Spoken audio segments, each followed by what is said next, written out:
Have you caught all the buzz about Blackmagic Design's latest camera, URSA? Been wondering what it's all about? Well, we're about to find out.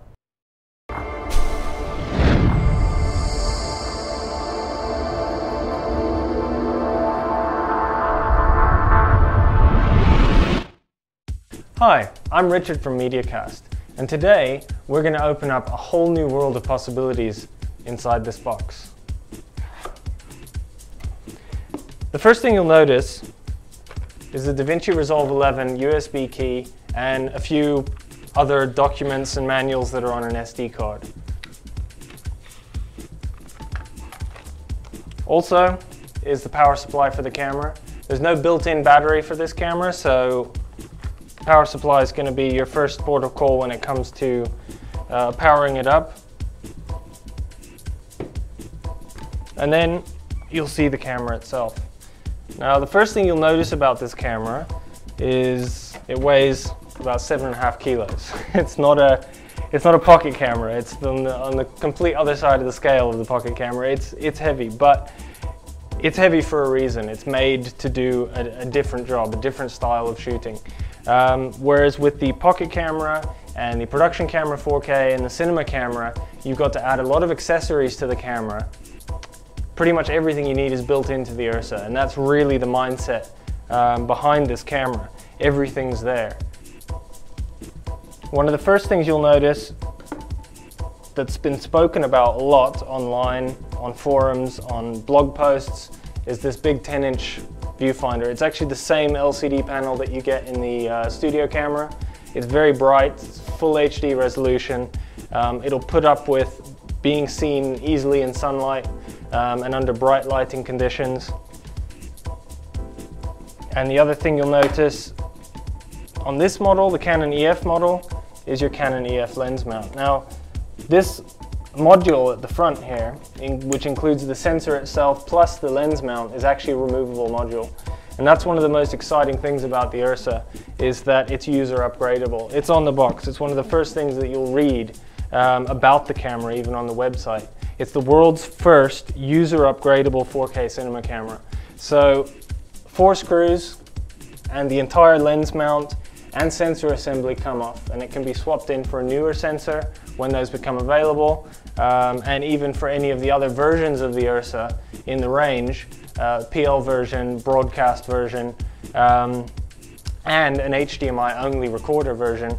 It's just a case of swapping those out with 4 screws. Opening up the monitor screen again, you'll see your 2 CFast 2 recording slots. The CFast 2 cards are incredibly fast.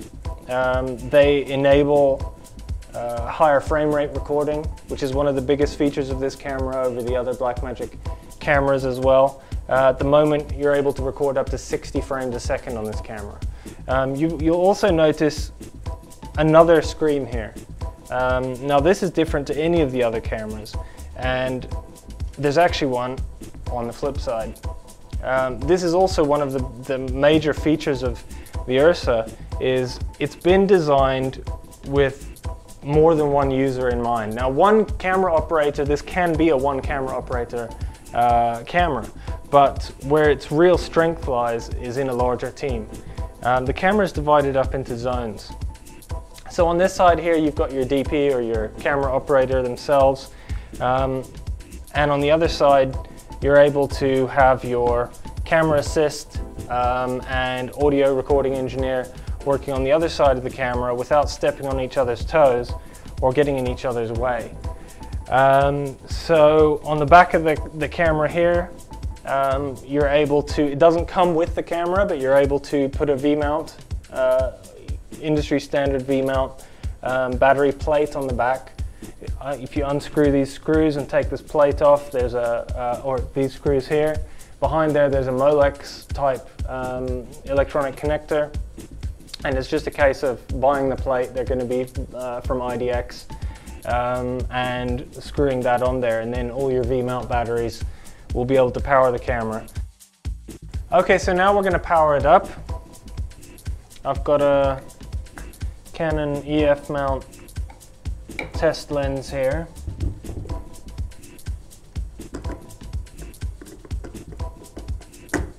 any Canon EF mount lens will work. And the power cable is a standard 4-pin XLR type power cable. You might be familiar with it on the studio camera. It's the same connector as that.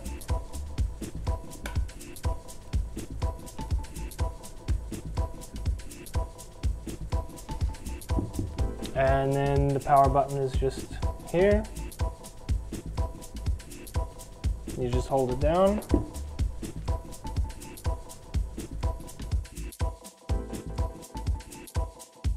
Okay, so as you can see, you've got the big Full HD 10-inch viewfinder. This is on the DP zone, and you've got a very useful touchscreen here, which gives you a lot of information, quite a bit more information than the other cameras.